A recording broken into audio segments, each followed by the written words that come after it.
Hello mga guys, kape tayo. Ito yung almusal ko. Galing ko lang sa garden, dun sa simbahan, nagdilig ako. Kasi nga, kailangan ko magsikap. Ako lang kasi mag-isa dito eh. Wala na kasing asawa ko. Kaya, kanin-kanin na lang ako. Dati nandito siya. Talagang breakfast namin, English breakfast. Yung red beans, egg, toast, the bread one. Ngayon kasi wala na siya. Saing-saing na lang ako ng kanin. Marami naman ako red beans eh, pero tinatamad ako. Siya lang kasi masipag magawa ng breakfast ko. Tapos lunch and dinner. Okay. Hindi mo talaga alam buhay. Ayun. Kape muna tayo. Naiyak ako eh.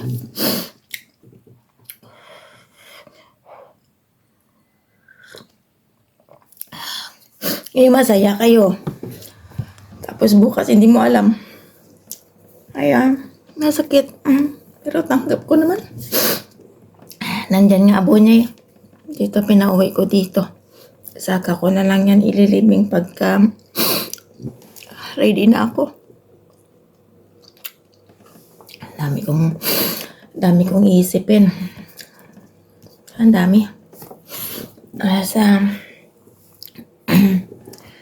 Summer na, init. Kaya kumakain na lang ako na mag-isa. Natutulog mag-isa.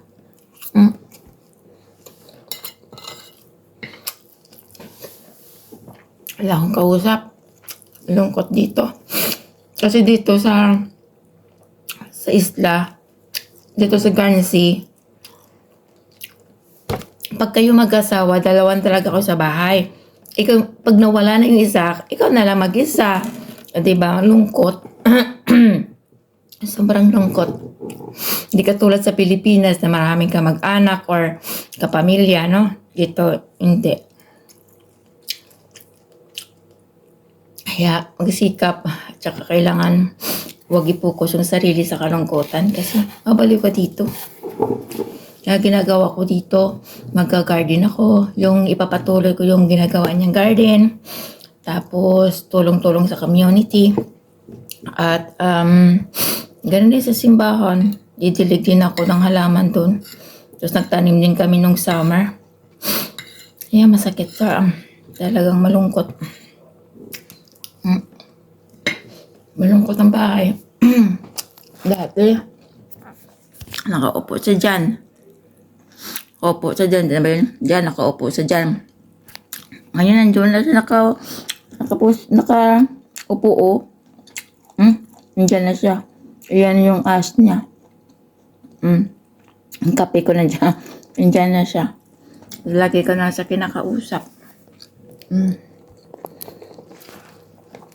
Kasi papagawa ako ng kwintas ko na abo niya at saka yung sing-sing na abo niya. Malungkot. Ay ang buhay, hindi mo talaga masabi. Ngayon malusog ka at saka masaya ka. Hindi mo alam kinabukasan. Kaya ang Panginoon na lang. Ang Panginoon may hawak ng buhay natin. Kaya, sakit sa dibdib.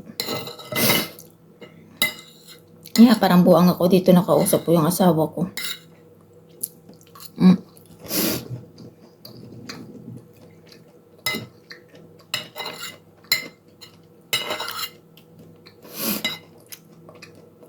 Minsan doon ako sa kaibigan ko, sa sister-in-law ko. Doon ako. Pero gusto ko talaga umuwi dito. Kasi nandito yung asawa ko eh. Ayoko rin iwan ng bahay na madilim. O kaya sarado.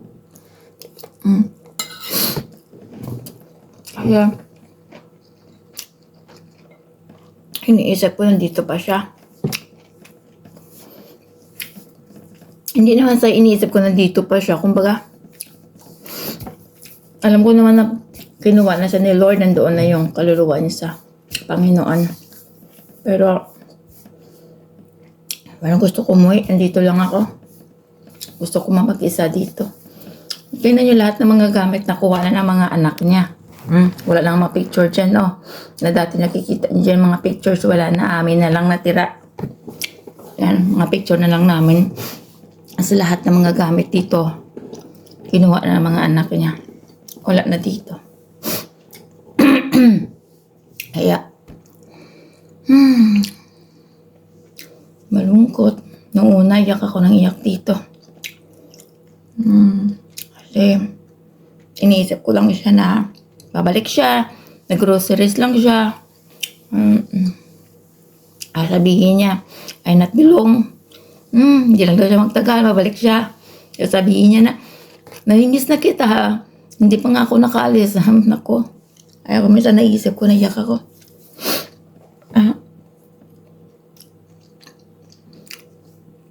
Ayan tayo, no? Importante talaga ang bawat paghinga natin. Magpapasalamat tayo sa Panginoon. Then, ano ba?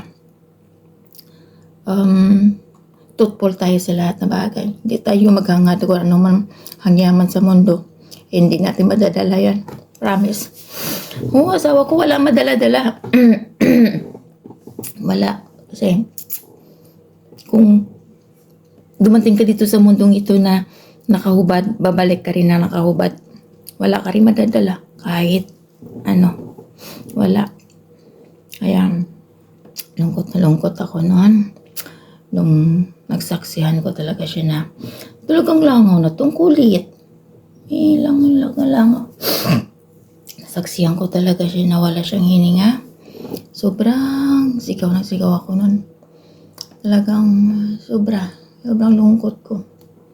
Tapos, yan. Ako naman parang na-stress yata ako. Then, doktor, nagpa-check up na naman ako. Ayan.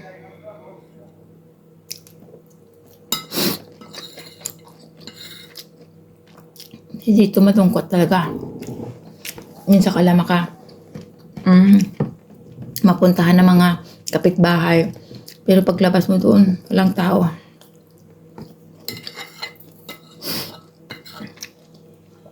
Iba na talaga dito. Dito kasi mga tao, work lang at saka bahay, work at saka bahay. Kaya, tahimik dito. Mag-vitamins muna ako. Kasi magkakasakit ako. Laki ng vitamins ko.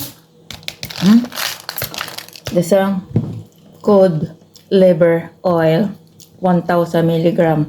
That one is vitamin D and vitamin A. This one is good for 1 year.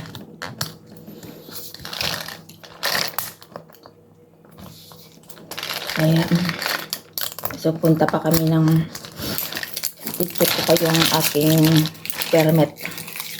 Kasi pinapatrabaho na ako ng manager dito eh. Tingin nga ako, laki nito eh. Kaya, mayroon naman ako kaso lang. Meron yan. See? Oh? Vitamin ay! Once lang.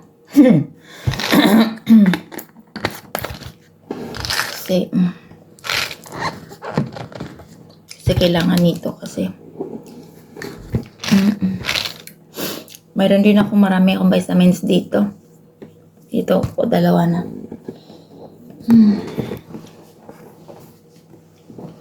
so minsan tinatamad ako dito lang ako summer ngayon kaya nagsiswimming ako tapos balik na naman. Hindi katulad dati na aalis kami dalawa. Yun. Magdadrive siya ngayon. Ang sasakyan, hindi pa kasi ako pwede mag-drive.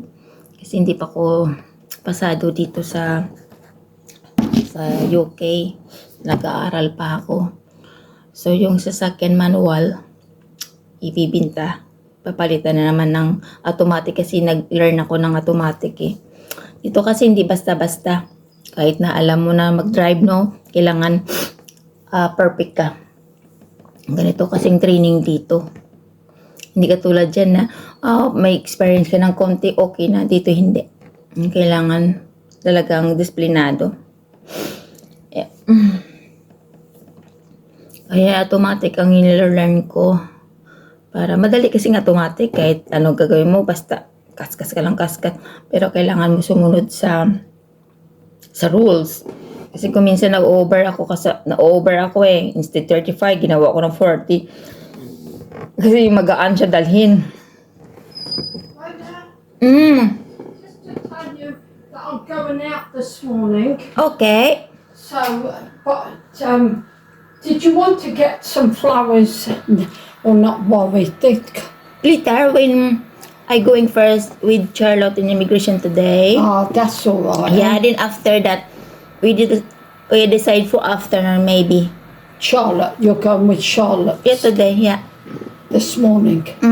Oh, well, that do. So I might see you later, sweetie. Yeah, see ya. Sorry, I didn't get It's the okay, it's message. okay, it's mine. I was a bit tired. Oh yeah, it's okay. All right, bye. Okay, bye-bye. Take care. I'll tell Janet. Okay, see you later. Enjoy yourself, eh? Okay, thank you, bye-bye.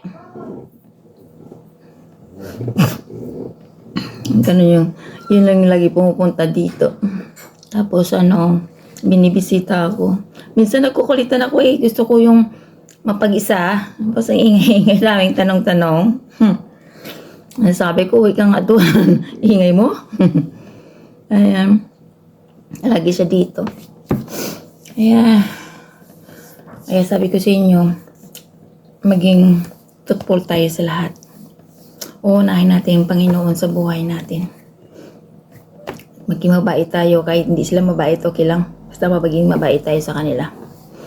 Yung kasabihan nga, pag binato ka ng bato mo na tinapay. Totoo yun. Hayaan mo sila. Basta ikaw, papakumbaba. Yun lang mga kaisla. Kaya, nanatili pa rin ako dito. At saka, sa Panginoon. Ay, ingat kayo lagi. And, God bless you us. Yeah, nag-train na ako nito.